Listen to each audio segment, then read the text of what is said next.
IQ has almost nothing to do with your bank account. In fact, some of the smartest people you'll ever meet are broke.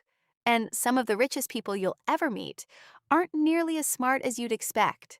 That should bother you, because we're taught the opposite our entire lives.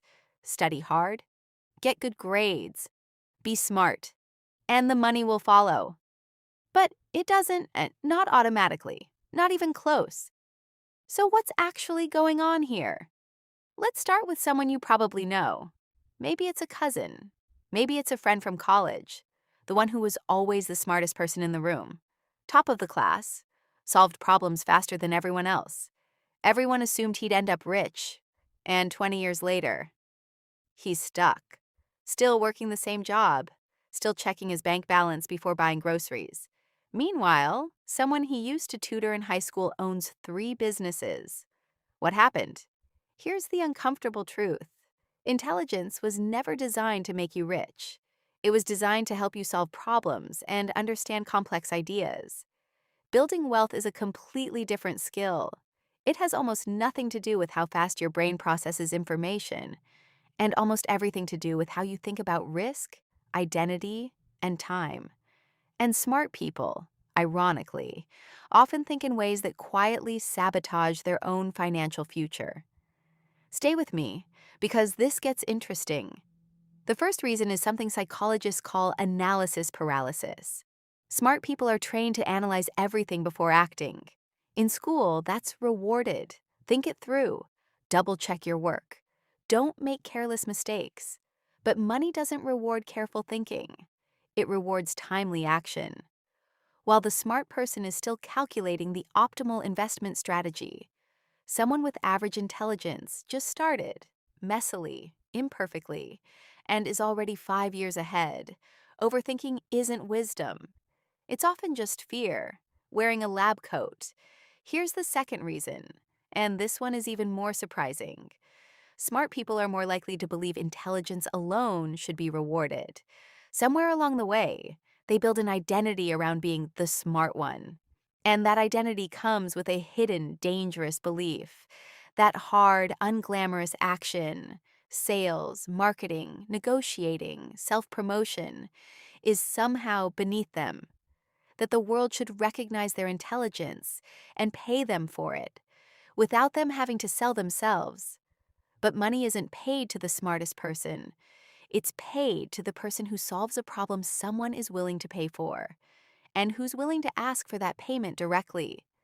Selling feels uncomfortable to a lot of intelligent people because selling has nothing to do with intelligence. It has to do with vulnerability. And vulnerability is something the smart identity was never built to handle. Let that sink in for a second.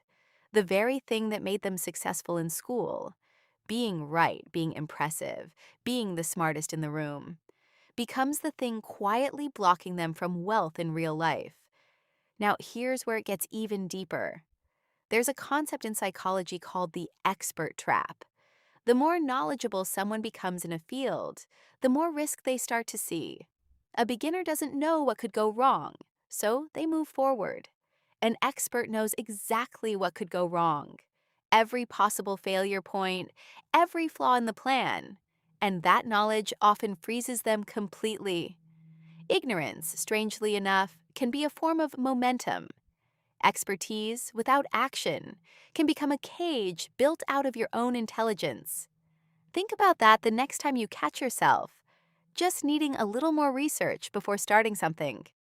But there's a fourth reason, and this might be the most personal one. It has to do with how smart people were praised growing up.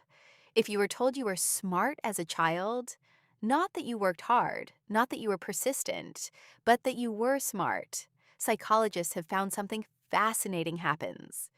You start avoiding situations where you might fail, because failure threatens the one thing your identity is built on, being smart. So instead of taking the financial risk, starting the business, negotiating the raise, investing aggressively while young, the smart person plays it safe. Because losing isn't just losing money to them. Losing feels like losing their entire identity. Meanwhile, someone who was never labeled the smart one has nothing fragile to protect. They fail, They get back up, they fail again, and somewhere in that mess, they build the one skill school never taught either of you: resilience under financial risk. So here's the real distinction: it was never smart people versus average people. It's people addicted to being right versus people addicted to moving forward.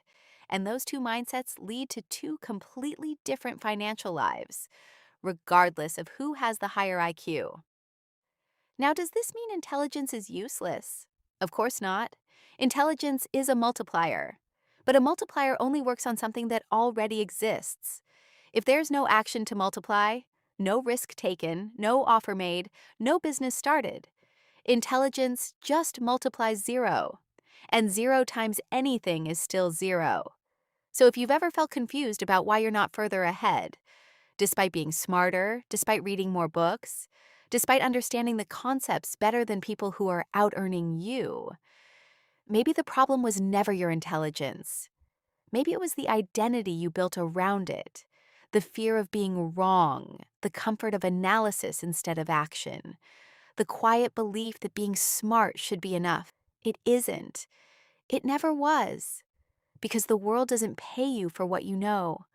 It pays you for what you're willing to risk, act on, and repeat, even when you might look foolish doing it.